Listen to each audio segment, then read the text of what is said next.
میں فوج میں میجر تھا۔ میرے والد صاحب نے میری ماں کو مار مار کر ان کے کندھے کی ہڈی توڑ دی۔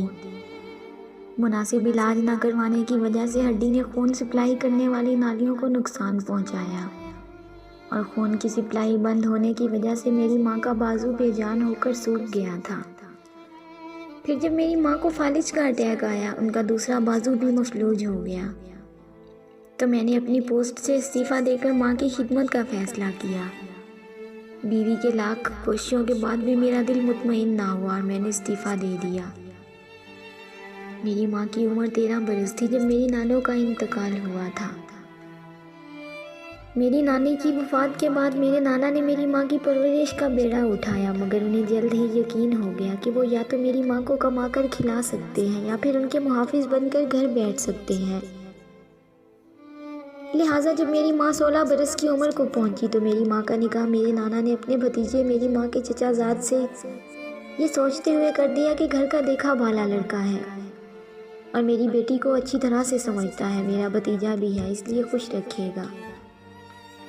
مگر میرے نانا کی یہ بات ان کی خام خیالی ہی ثابت ہوئی۔ میرے نانا میری ماں کی شادی کے بعد 1.5 برس زندہ رہے اور ان 1.5 برسوں میں میری ماں 3 بار روٹ کر اپنے باپ کی دہلیز پر آئی۔ ہر بار میرے نانا نے اپنے بھائی کی منت سماجت کر کے میری ماں کو واپس بھجوا دیا۔ 1.5 برس کے بعد میرے نانا کا انتقال ہوا تو میری ماں بالکل لاوارث ہو گئی تھی۔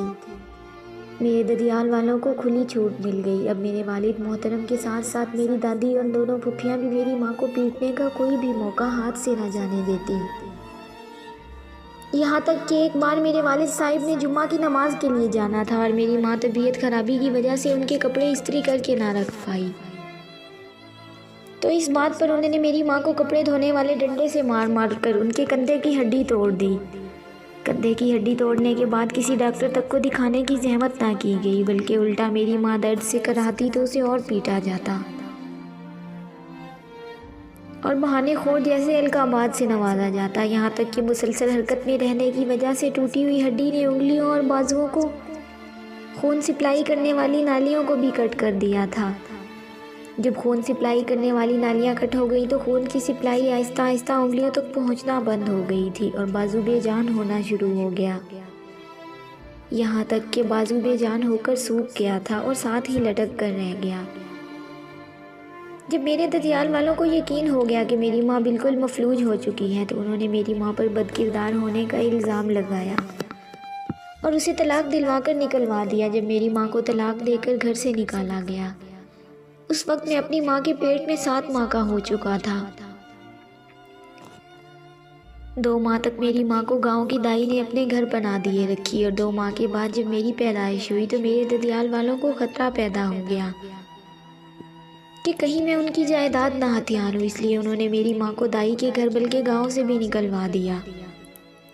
گاؤں سے نکالے جانے کے بعد میری ماں کے پاس اور کوئی ٹھکانہ نہیں تھا، اس لیے میری ماں مجھے کپڑے کی ایک گانٹھ میں لپیٹ کر کبھی دانتوں کی مدد سے تو کبھی کندھے سے لٹکا کر شہر پہنچی اور پہلی رات میری ماں نے مجھے لے کر ایک گوشت والے پھٹے کے نیچے گزاری اور ساری رات میری ماں مجھے گود میں رکھ کر جاگتی رہی تاکہ کوئی آوارہ کتا مجھے چبا نہ ڈالے۔ وقت گزرتا ہے، پہلے پہل میری ماں فروٹ والی ریڑھیوں کے آس پاس پڑا گندا فروٹ اٹھا کر اپنا پیٹ بھرتی، پھر اللہ تعالیٰ کے بنائے نظام کے ذریعے اس خوراک کو دودھ میں بدل کر میرے لیے خوراک کا بندوبست کرتی ہے اور میرا پیٹ بھرتی۔ جب میری ماں کو بازار میں رہتے کچھ عرصہ گزرا تو مقامی دکانداروں نے میری ماں پر اعتبار کرنا شروع کر دیا تھا۔ یوں انہیں دکانوں میں صفائی کا کام مل گیا۔ دکانوں میں مجھے اٹھا کر اپنے پیچھے جھولی نما کپڑے میں ڈال کر وہ اپنے پیچھے لٹکانے کے بعد صرف ایک ہاتھ سے صفائی کرنا بہت مشکل ہو جاتا تھا، اس لیے میری ماں کچھ پیسے جمع کر کے برش، پالش اور ہتھوڑی، کیل، دھاگا اور سوئے خریدنے کے بعد جوتے سلائی کرنے لگی تھی۔ میری ماں مجھے گود میں لٹا کر ایک ہاتھ اور منہ کی مدد سے جوتے سلائی کرتی۔ کچھ خدا ترس لوگ میری ماں کو اجرت سے زیادہ پیسے دے جاتے، جبکہ کچھ اوباش نوجوان جان بوجھ کر سیوریج کی نالی میں جوتا گندا کر کے میری ماں کو پالش کرنے کے لیے دیتے، اور جب اس جوتے کو منہ اور کپڑے کی مدد سے میری ماں صاف کرتی تو میری ماں کی بے بسی پر ہنستے۔ وقت کا کام گزرنا ہے، وقت گزرتا رہا۔ میں اسکول جانے کی عمر کو پہنچا تو میری ماں مقامی امام مسجد اور چند معزز لوگوں کے ذریعے میرے والد صاحب سے اس وعدے پر شناختی کارڈ کی کاپی لے لیتی ہے کہ میرا بیٹا بڑے ہو کر کبھی ددیال کی جائیداد میں سے حصہ طلب نہیں کرے گا۔ شناختی کارڈ کی کاپی مل جانے پر میری ماں مجھے اسکول داخل کرواتی ہے۔ میرے استاد محترم سید ظفر صاحب کو جب میرے حالات کا پتہ چلا تو مجھے اور میری ماں کو بازار سے اٹھا کر اپنے گھر لے آئے۔ ہمیں ایک الگ کمرہ دیا اور ہمارا سارا خرچ برداشت کرتے۔ بدلے میں میری ماں سید ظفر شاہ کے انکار کے باوجود ان کے گھر کے کام کاج کا ذمہ اٹھا لیتی ہے۔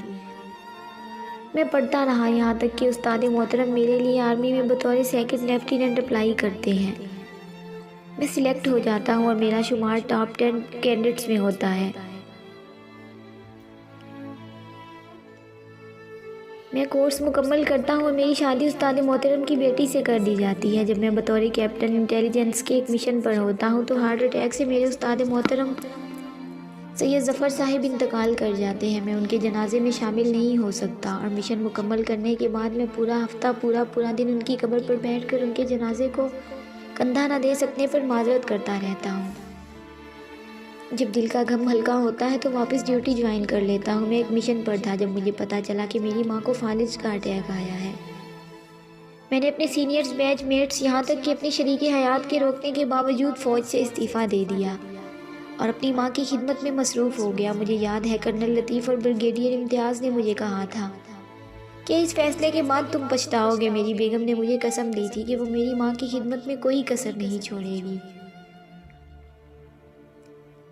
لیکن میں اپنے عہدے پر قائم رہوں۔ مگر میرا دل نہیں مانا۔ میرے دل میں کہیں نہ کہیں خلش رہتی تھی کہ میری ماں جو کچھ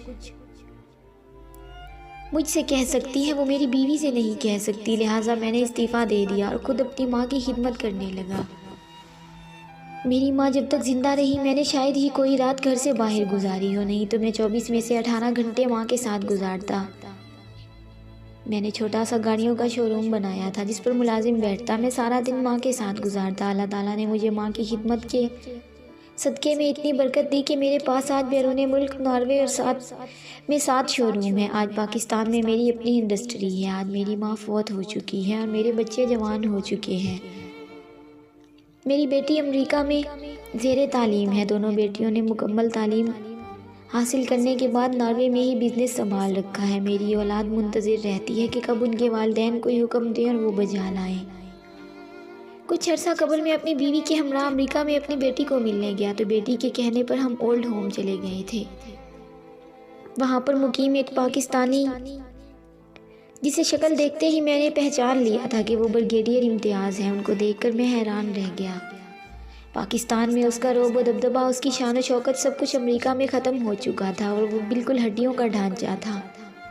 میرے لاکھ یاد دلانے پر بھی وہ مجھے نہیں پہچان پایا۔ انتظامیہ سے پوچھنے پر پتہ چلا کہ اس کا بیٹا اسے یہاں چھوڑ گیا تھا اور اس کی موت پر مسلمانوں کے قبرستان میں دفن کرنے کی نصیحت کر کے گیا ہے۔ اولڈ ہوم سے واپسی پر میں تھک کر اپنی رہائش پر پہنچا تو میری بیٹی اور بیوی نے مجھے دبانا اور میرا مساج کرنا شروع کر دیا تھا۔ میں بنا کسی قسم کی ناگواری کا اظہار کیے پاؤں کی مالش کرتی بیٹی کو دیکھ کر سوچ رہا تھا کہ واقعی ماں باپ سے حسن سلوک ایک ایسا عمل ہے جسے آج آپ لکھیں گے کل آپ کی اولاد آپ کو پڑھ کر سنائے گی۔ اور بریگیڈیئر امتیاز کی حالت نے میری اس سوچ پر مہر ثبت کر دی تھی۔ امید ہے آپ دوستوں کو یہ چھوٹی سی موٹیویشنل سٹوری پسند آئے گی۔ اگر ویڈیو اچھی لگے تو اسے لائک اور اپنے دوستوں کے ساتھ شیئر کرنا نہ بھولیں، اور اگر آپ ہمارے چینل پر نئے ہیں تو چینل کو سبسکرائب کریں اور ساتھ میں لگے گھنٹی کے بٹن کو ضرور دبائیں تاکہ ہر نئی ویڈیو کا نوٹیفیکیشن آپ دوستوں تک سب سے پہلے پہنچ سکے۔ ملتے ہیں ایسی ہی ایک اور موٹیویشنل سٹوری میں، تب تک کے لیے اپنا خیال رکھیں اور دعاؤں میں یاد رکھیں۔ اللہ حافظ۔